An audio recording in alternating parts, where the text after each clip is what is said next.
या गांव का है। हल्दी घाटी युद्ध के बाद महाराणा प्रताप अपनी प्रतिज्ञा का पालन करने के लिए वनवासी जीवन व्यतीत करने लगे।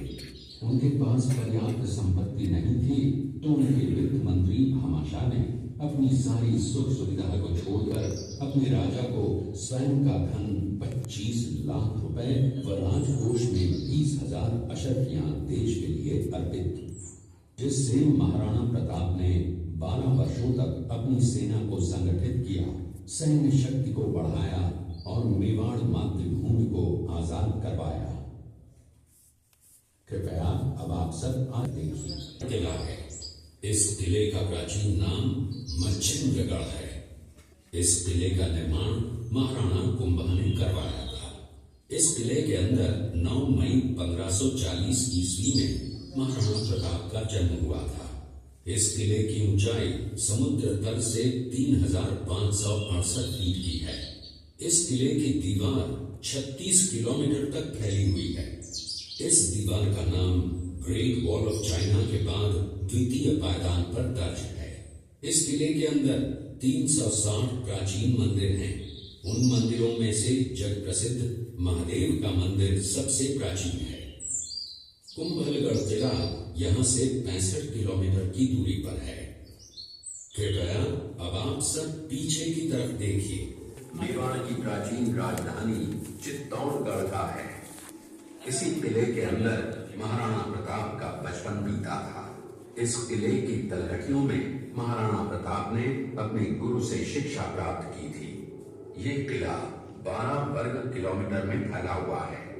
इस किले पर जब भी विदेशी आक्राताओं ने आक्रमण किया और उस आक्रमण में कोई भी राजा व सैनिक वीर गति को प्राप्त कर लेते तो उनकी पत्नियां वीरांगनाएं अपने सतीत्व की रक्षा करने के लिए जलती हुई अग्नि में कूद प्राणों को त्याग देती थी, जिसे हम जौहर कहते हैं। चित्तौड़गढ़ में 3 मुख्य बड़े जौहर हुए थे। प्रथम जौहर 1303 ईस्वी में रानी पद्मिनी ने 16,000 स्त्रियों वीरांगनाओं के साथ जौहर किया था, सिर्फ अल्लाउद्दीन खिलजी के कारण।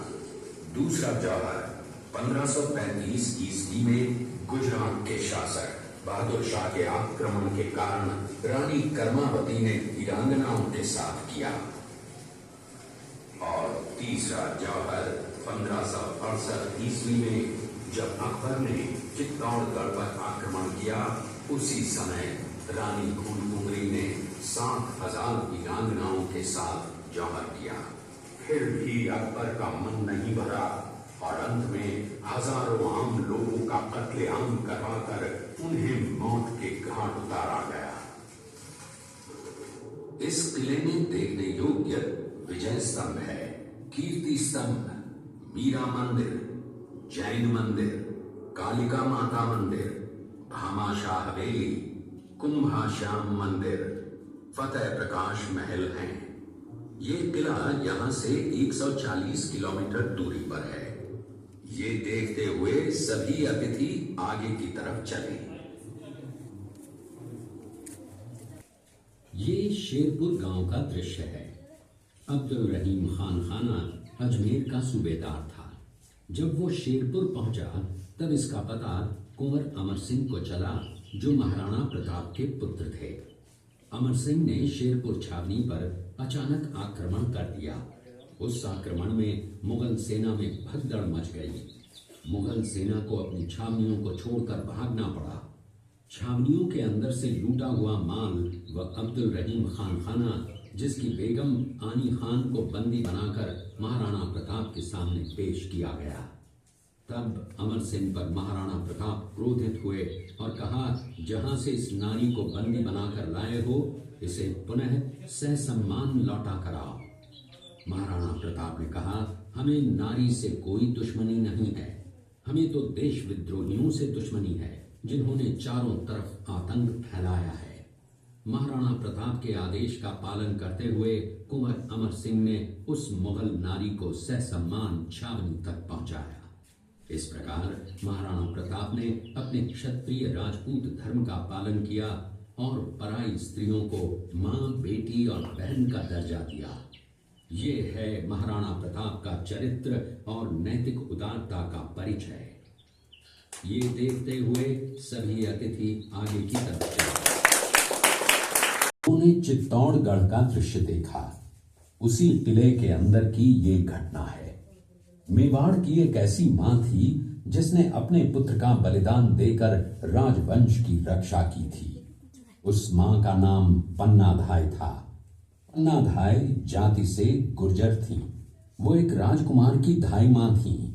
दूसरी तरफ हाथ में तलवार लिए खड़ा ये बनवीर सिंह एक दासी पुत्र है। ये कुंवर उदय सिंह की हत्या करके मेवाड़ की राजगद्दी प्राप्त करना चाहता था।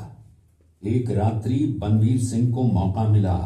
वो राजकुमार उदय सिंह के बड़े भाई विक्रमादित्य सिंह की हत्या करके राजमहल की तरफ आगे बढ़ा। इसकी सूचना पन्नाधाय को लग गई। कुछ समय तक पन्नाधाय चिंतित हुई।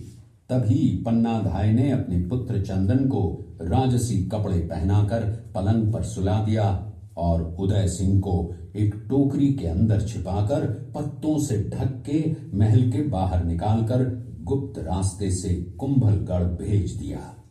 बनवीर सिंह जब तलवार लेकर राजकक्ष में आया तो उसने पन्नाधाय से कड़क आवाज में उदय सिंह के लिए पूछा तो पन्नाधाय ने चंदन की तरफ इशारा किया।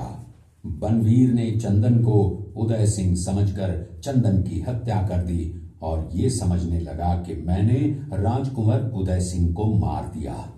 वही राजकुंवर बड़े होकर राजा बने और अपने नाम का उदयपुर नगर बसाया जो यहाँ से 40 किलोमीटर दूर है। और उन्हीं के पुत्र महाराणा प्रताप हुए जिन्होंने हल्दी घाटी का युद्ध लड़ा और आज हम लोग उनका इतिहास यहाँ पर देख रहे हैं। ये हुए सभी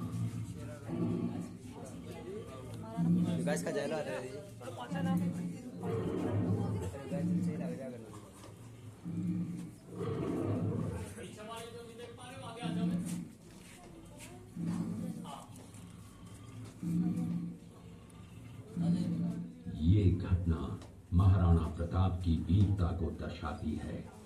एक समय नरभक्षी बाघ का आतंक छाया हुआ था। महाराणा प्रताप ने उस बाघ का शिकार कर उस बाघ को मार डाला।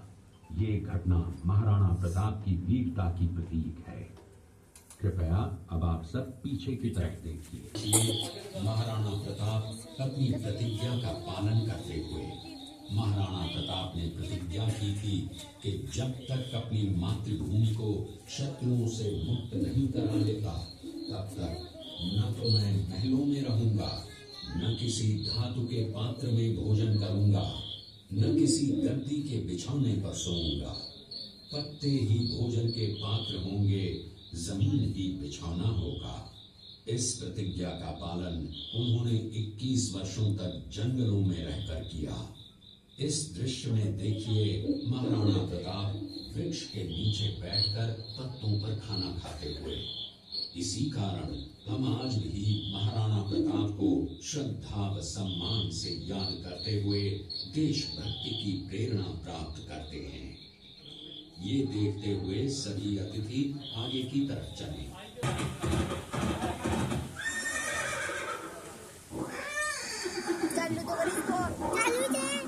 ये दृश्य महाराणा प्रताप और सुविख्यात स्वामी भक्त घोड़े चेतक के अंतिम मिलन का है।